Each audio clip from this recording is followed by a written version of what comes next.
Hi, I'm Grace Baroni, and welcome to Conversations with the ERC5. Today, I am so excited to have with us Liz Dineen, CEO at the YWCA of Springfield. Liz, welcome to the podcast. Thanks for having me. This is so exciting. I am beyond delighted to have you with us. Also a little nervous because I am in awe of you, your extraordinary career. If we could touch a little bit on what you did before coming over to the Y. Sure. For 27 years, I was a prosecutor at Hampden County District Attorney's Office, and I specialized in child abuse, physical and sexual, high-profile domestic violence murders, as well as child murders. And then you segue over. Then I segued over to Bay Path University for 6 years and ran their criminal justice department and taught in the honors program. And then the last 8 years, I've been the CEO of the YWCA. So quite the background that made this, I think, a perfect fit for you. And I was in awe when I came for my visit and learned about all the amazing programs and the things that you do that empower women, that support them. Can we talk a little bit about the programs that you offer there? Sure. We have 4 residential programs at the YWCA. First of all, we have a domestic violence shelter that houses anywhere between 58 and 65 women and children every night. We have a supportive housing program that has 20 apartments. And then we have 2 teen residential programs, one in Holyoke and one in Springfield, who serve teens between the ages of 19 and 22. Wow. And their children. Yeah. And that was the thing, like you encompass everything, Right, though. right. You're offering them a safe haven, but so much more than Right. that as Yeah. well. You're absolutely right. We also have 20 community-based programs. So we're offering counseling for women who are survivors of domestic violence, human trafficking, sexual assault, and stalking. We also have programs for children who have been, there's therapy for children who have either witnessed or experienced violence. We also have financial empowerment classes. We have housing programs where we're trying to help women who are survivors find housing, permanent and short-term housing. We also have a young parent support program where we're out in the community teaching young people how to parent their children. We also have violence prevention programs where we go into the schools, the junior highs and high schools in Springfield, as well as many other programs. There's so many of them. But I mean, the amazing thing is, because again, when I got there, I thought I had a little bit of an understanding. But as we walked through it, it was like, oh my gosh, I love that you're also educating. And, you touched on so many of the programs, but like I never thought about the children and that they may have witnessed this, but you certainly did. Yeah. And there's a program for that. There's a program to educate these women so that they can make their own money, so that they can understand how it's being spent, how can they grow it, like all of these amazing things, so that you're not just taking them out of a situation and then, okay, here's another place you can go. Right. You're giving them everything they need to stand on their own. Yes, we like to say that we're trying to create conditions of success so that when they leave, they have all the tools that they need to be independent and successful. And then we always, when people do move on, we constantly remind people as they're transitioning that we're here for at least another year to offer wraparound services. If you feel like something's not right, or you need to rekindle your relationship with your therapist or your counselor, just to have that extra support. That's amazing. Yeah. Because, I mean, they've gone through so much. And then to know that even though I think today I feel like I'm strong enough, if I start to, Right. Not feel so strong again, I can still come back and say, I need a little support. I Right. need today someone to lift me up again. Yes. Sometimes it's even when people leave, they'll come back and participate in a group because sometimes the individual counseling or therapy has been just enough at the time.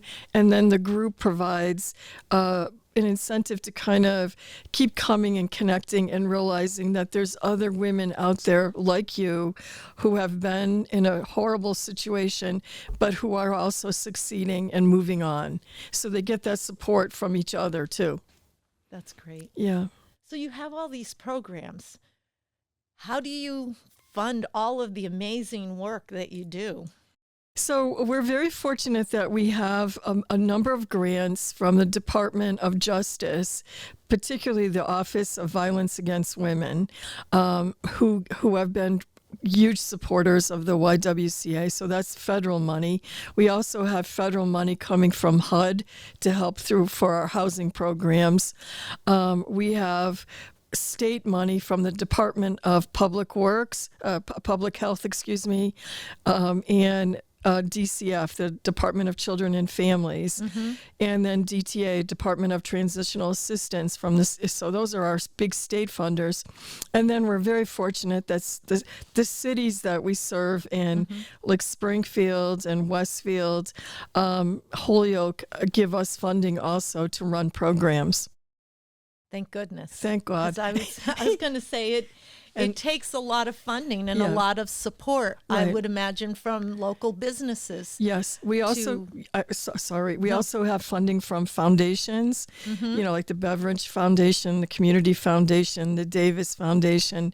And we're also, as you just mentioned, we're so incredibly fortunate that we have many, many, many people in the community all throughout Western Mass who contribute not only money, but contribute goods like clothes and toiletries and things like that to the women and children we serve. Okay. And that was something I was going to ask you. So, are businesses out there that are able to support you with financial donations and so forth? That's wonderful. But how else can we become involved and support you?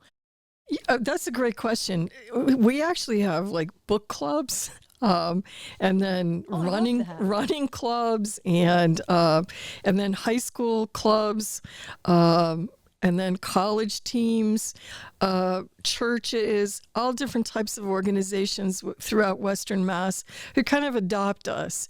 Sometimes they adopt us for, let's just say, like Valentine's Day or Mother's Day or Christmas, and sometimes they adopt us for the year. They make us the recipient of the donations that they continually collect throughout the year.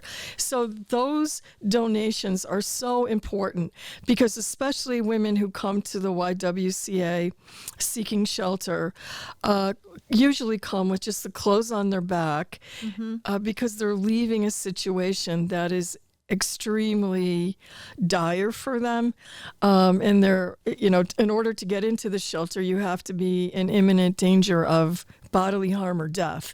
So it's when they come, we can give them clothes and toiletries and everything that they need to feel comfortable. And then they can take that with them when they leave.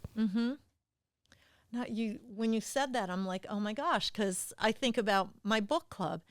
And, we're 10 ladies and we all get our book. What a wonderful thing to do. We've just enjoyed this book. Right. Now let's collect these and bring them over to Liz at the YWCA and make sure that someone else can enjoy the same things we have enjoyed. Exactly. Running club, all of that. Yeah. That's fantastic because we can all just collect sneakers. Yes. And just help someone get back to or find a hobby or an interest that maybe before because of what their lifestyle or life circumstances were. They weren't able to enjoy all of that. Exactly. And now thanks to you and your wonderful team, they are. Yes. I am so incredibly fortunate to have about 150 employees between full-time, part-time, and relief employees that are so committed to our mission and are just amazing human beings. I'm so blessed to work with those people every day. Well, and something else I learned, they're on call. So Yes. when the call comes in, there is somebody Yes. to respond and to help and to guide. That's Yes. fantastic. That's a great point that you just made. We have a hotline 24/7, 365 days a year, so that if somebody is in need or scared or wants to talk, there's always going to be someone professionally trained to speak. We also have a team of employees that respond to all the hospitals in Western Mass if there's a rape. So they go to the hospital and offer support to anyone who's getting services after that horrible event. Right. Thank goodness. Yes.